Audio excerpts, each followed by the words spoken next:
जय श्री राम। वंदे मातरम। भारत माता की जय। साथियों, मैं कुछ समय से भ्रष्टाचार पे अपने वीडियो ला रहा था और इसी तारतम्य में भ्रष्टाचार के ऊपर मैंने चर्चा की थी कि एक हमारे 77 वर्षीय युवा जो हृदय से युवा हैं पर शरीर से 77 वर्ष के हैं और काफ़ी शारीरिक रूप से अस्वस्थ रहते हैं, लेकिन उनके अंदर काफ़ी अदम्य साहस है, जिसकी वजह से वो उनकी जो ऊर्जा है एक युवा से भी अधिक है। उन्होंने अपने समाज में किस तरीके से फैले व्याप्त भ्रष्टाचार के एक प्रकरण को उठाया है, वो मैं आने वाले वीडियो में लेकर के आऊँगा। इसी प्रकार से कुछ और लोगों ने भी मेरे को संदेश भेजा है कि वो अपनी भी बातें मुझ तक भेजेंगे जो मुझसे कभी जुड़े रहे थे। वो सब जब आ जाते हैं तो मैं एक एक करके आपके पास वो प्रस्तुत करूँगा। लेकिन आज मैं जिस वीडियो में आया हूँ वो एक तरीके से राष्ट्र के संग भ्रष्टाचार को लेकर के है, जो राष्ट्रद्रोह देशद्रोह की श्रेणी में आता है। वह एक अत्यंत गंभीर चिंतन का विषय है। तो मुझे लगा कि सबसे पहले मैं इस पर आप लोगों के सामने अपने विचार रखूं और आप सबसे इस पर निवेदन करूं। मैं पिछले कुछ समय से, आप लोग भी ये देख रहे होंगे कि सामाजिक संचार माध्यमों के द्वारा किस तरीके से हिंदुओं के विरुद्ध एक वातावरण को निर्मित किया जा रहा है। यह स्पष्ट है कि यह वातावरण किसी विशेष कारणों से किया जा रहा है जहां हिंदुओं को अपमानित किया जाए। उसी में सहायता कर रहे हैं हमारे सिने कलाकार और बहुत ही प्रसिद्ध सिने कलाकार लोग। मैं उस पर थोड़ा बाद में आता हूं। पहले मैं बताना चाहता हूं कि मुसलमानों में और हिंदुओं में मूल अंतर क्या है। मुसलमान जब नमाज पढ़ने के लिए निकलता है और सड़कों को बीच में घेरता है तो मुसलमान घर से अकेला निकल आता है, एक मुसलमान निकलता है। इसी तरीके से दूसरा मुसलमान निकलता है, तीसरा मुसलमान निकलता है, चौथा मुसलमान निकलता है। एक एक करके सारे मुसलमान आते हैं, सड़क पे या सार्वजनिक स्थलों पर एकत्रित होते हैं। वहाँ नमाज सामूहिक रूप से पढ़ते हैं, अकेले नहीं पढ़ते हैं। आते अकेले हैं, पढ़ते सामूहिक रूप से हैं। कारण उनकी जो शिक्षा, उनके अंदर जो बात दिमाग में डाली गई है वह यह कि आप जब भी कोई आपके विरुद्ध खड़ा हो तो आप एकजुट हो जाएं, एक समूह बन जाएं और अपने विरोधियों को भगा दें, कहीं कि संगठन में ही शक्ति है। शब्दों को समझिए, संगठन में ही शक्ति है। वहीं हिंदू समूह में भी जाता है, 4-5 के, 8-10 के, और किसी जगह पे एकत्रित होता है और वहाँ पे कोई ऐसी घटनाक्रम उपस्थित होती है तो वो तुरंत आपस में अलग थलग पड़ जाते हैं, अलग अलग हो जाते हैं, क्योंकि उनका यह मानना है कि मेरा इससे कोई लेना देना नहीं है, मैं क्यों इस चक्कर में पड़ूं। वो वहाँ खड़े होकर के उसकी मध्यस्थता भी नहीं करना चाहते और उससे दूर रहते हैं। ये मूल अंतर है। इन मूल अंतरों को समझिए। और ये क्यों पड़ा है, इसके पीछे थोड़ा सा हम जाएंगे। जो पिछले कुछ दशकों में या 1.5-2 शतक या कुछ इतने वर्षों में जिस तरीके से शिक्षा में बहुत बड़ा परिवर्तन किया गया और हिंदू शिक्षा पद्धति को चोट पहुंचाई गई, उससे हिंदू समाज अपने मूल शिक्षा से, मूल मंत्रों से दूर होता चला गया। उनकी जो मूल शिक्षा थी वसुधैव कुटुंबकम, पूरी वसुधा एक परिवार है, अर्थात हम एकजुट होकर के रहें। और इस परिवार में हमारे शिक्षा में उन राक्षसों का भी वर्णन है जिनका संहार किया जाना चाहिए उस समय भी और चिरकाल पर उस शिक्षा पद्धति से दूर किया गया। और इस तरीके से धीरे धीरे आने वाली पीढ़ी के आदतों को पथभ्रष्ट कर दिया गया। जब आदतें पथभ्रष्ट हो जाती हैं, गलत पड़ जाती हैं, तो तो उसको समझना बड़ा मुश्किल होता है, बड़ा कष्टप्रद होता है और हम स्वीकार करने को तैयार नहीं होते। अतः आवश्यकता है उन्हें समझने की, उनसे संभलने की और उनसे बाहर निकलने की। अब हम वापस आते हैं कि किस तरीके से इन सामाजिक विघटनकारियों ने हिंदू समाज के विरुद्ध कार्य किया। इसमें बहुत बड़ा दोष चलचित्रों का, टीवी सीरियलों का, इन सब का बहुत है। और अब एक नया जो तरीका चला आ रहा है वह है वेब सीरीज़ का या इस तरीके के सीरियल्स बनाने का जो सोशल मीडिया संचार माध्यमों के, सामाजिक संचार माध्यमों के द्वारा आप तक परोसे जाएं, जिसमें एक नाम आता है नेटफ्लिक्स।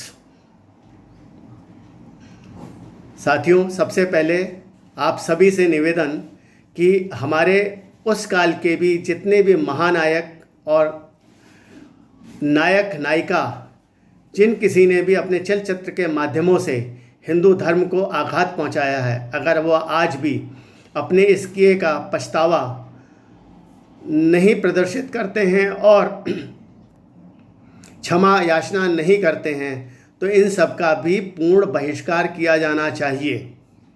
ये क्षमा योग्य नहीं है। इनको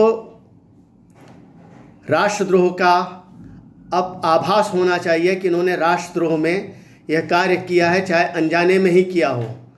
अगर अनजाने में किया है बगैर किसी ज्ञान के, अब इनको बहुत अच्छे से ज्ञान प्राप्त हो गया है कि किसी चित्र में एक बिल्ले को दिखा करके उसको महिमा मंडित करके और हिंदुओं के पूजा स्थल को बहुत ही अपशब्द भाषा का प्रयोग करके अपमानित करने का और हिंदू धर्म को आहत करने का जिस तरीके से और उनको हास्यास्पद स्थितियों में दिखाने का जो कार्य किया है वो अब अक्षम्य है। उसके लिए इन सब से क्षमा मांगने के लिए सबको एक दबाव डालना आवश्यक है। इसके साथ ही आजकल के जो उभरते नए प्रसिद्ध कलाकार और सिने तारिकाएँ हैं, अब इनका पूर्ण बहिष्कार आवश्यक है।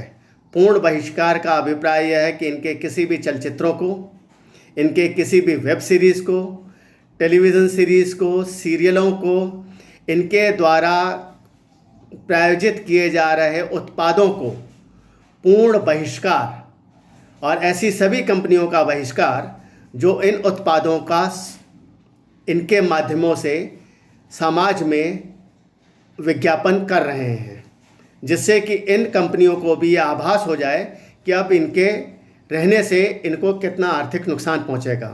कहे कि आर्थिक नुकसान किसी बड़ी कंपनी को या किसी राष्ट्र को पहुंचता है तभी वो सुधरता है।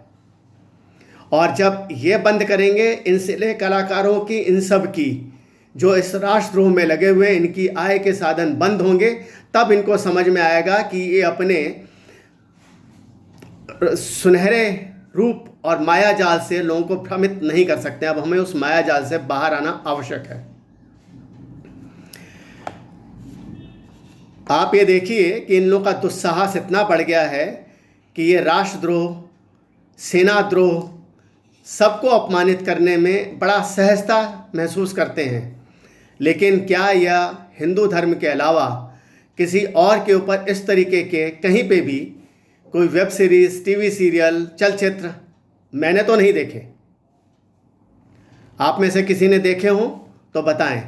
यहाँ पे एक बात और आती है कि हमारा जो कुछ संगठन है, आरएसएस, वीएचपी, बजरंग दल, ये सब क्या कर रहे हैं। अब हिंदू समाज इनसे जानना चाहता है। पिछले 6 वर्षों में जब बहुत ही अनुकूल स्थितियां हैं तो भी ऐसी प्रतिकूल स्थितियां क्यों उत्पन्न हो रही हैं, उस पर नियंत्रण क्यों नहीं। राष्ट्र में एक ऐसा कानून क्यों नहीं जो ऐसे राष्ट्रद्रोहियों के विरुद्ध तत्काल कार्यवाही करे। आप ये देखिए कि इन सब में बहुत से राष्ट्र बाहर से पैसा भेजते हैं। आजकल चीन का नाम सर्वोपरि है। इसके अलावा और भी मुग़ल शासित देश जो कर रहे हैं वो सब जग जाहिर हो रहा है। लेकिन मैं चीन का उदाहरण तत्काल इसलिए लेना चाहता हूँ कि चीन ने अपनी वर्तमान स्थिति को समझते हुए और भारतीय जनमानस की एक हास्यास्पद स्थिति को समझते हुए बायकॉट मेक इन चाइना करके अपने उत्पाद ला रहे हैं, जैसे टोपिया, टी शर्ट और अन्य उत्पाद, जिसको हम हिंदुस्तानी भारतीय बड़े गर्व से धारण करेंगे और हम ये कहेंगे हम चाइना का बायकॉट कर रहे हैं। आप इस चीज़ को समझिए और ऐसे सभी उत्पादों को क्रय बंद करें। मैं आपको एक छोटी सी कहानी बताता हूँ कि हमारे एक छोटे से निर्णय से किस तरीके से परिवर्तन आता है।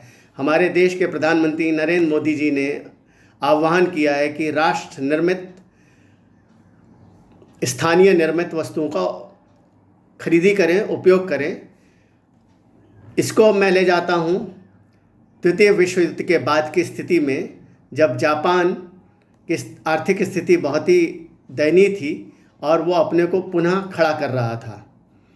ऐसे में एक जापानी परिवार जो अमेरिका में था, विद्यालय में 2 जापानी बच्चे पढ़ने जाते थे। एक बच्चा पेंसिल छीलता था और दूसरा लिखता था, क्योंकि पेंसिल बड़ी खराब उत्पादक श्रेणी की थी। और वहीं पे बगल में बैठा अमेरिकी, उसने बोला लड़के ने कि आप ये पेंसिल क्यों नहीं उपयोग में लाते हैं, ये बहुत अच्छी है और बार बार नहीं तोड़ना पड़ता, आप दोनों छीलना नहीं पड़ता, आप दोनों एक साथ काम कर सकते हैं। तो उन जापानी बच्चों ने अपने आँखों में आंसू भरे होने के बाद भी यह कहा कि अगर हम इन पेंसिलों का उपयोग करेंगे तो हमारी जापानी अर्थव्यवस्था का क्या होगा। हम आज ये हमारी जापानी पेंसिल ख़राब है, लेकिन आने वाले दिनों में यह ख़राब नहीं रहेगी और अच्छी बनेगी और हम अच्छी पेंसिलों का उपयोग करेंगे। यह विश्वास, यह समर्पण आज जापान को कहाँ से कहाँ तक ले गया, सब पूरा विश्व जानता है। एक छोटा सा उदाहरण बताया। साथियों, जैसा कि मैंने निवेदन किया था, एक बार चलते चलते निवेदन, ऐसे सभी राष्ट्रद्रोहियों, देशद्रोहियों, चाहे वो महानायक रहे, चाहे आज के सिने तारिकाएँ जो भी हों, उनके माया जाल से दूर रह करके उनके सारे के सारे पुराने नए जितने चलचित्र हैं, जितने कहीं पे भी आ रहे हैं, उनका पूर्ण बहिष्कार, उनके द्वारा जितने भी उत्पाद विज्ञापन किए जा रहे हैं उनका पूर्ण बहिष्कार, और ऐसी सभी बहुराष्ट्रीय कंपनियों को स्पष्ट संदेश कि अगर आप इनको लेते हैं तो आपके सभी उत्पादों का भी बहिष्कार करना हम प्रारंभ करेंगे, तभी यह परिवर्तन आएगा। साथियों, मैं अपने भ्रष्टाचार के वीडियो को आगे लेकर के आऊँगा।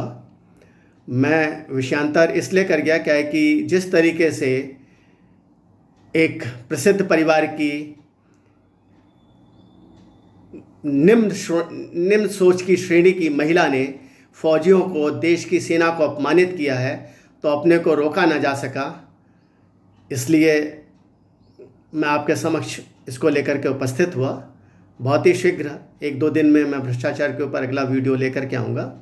आप सभी से निवेदन कि मेरे इस YouTube वीडियो को इतना प्रसारित करें कि राष्ट्र के हर कोने में पहुँचे और सब लोग इस चीज़ को समझें कि किस तरीके से सुनियोजित ढंग से हिंदू राष्ट्र को अपमानित किया जा रहा है, हिंदुओं को अपमानित किया जा रहा है और अब सेना को भी अपमानित किया जा रहा है।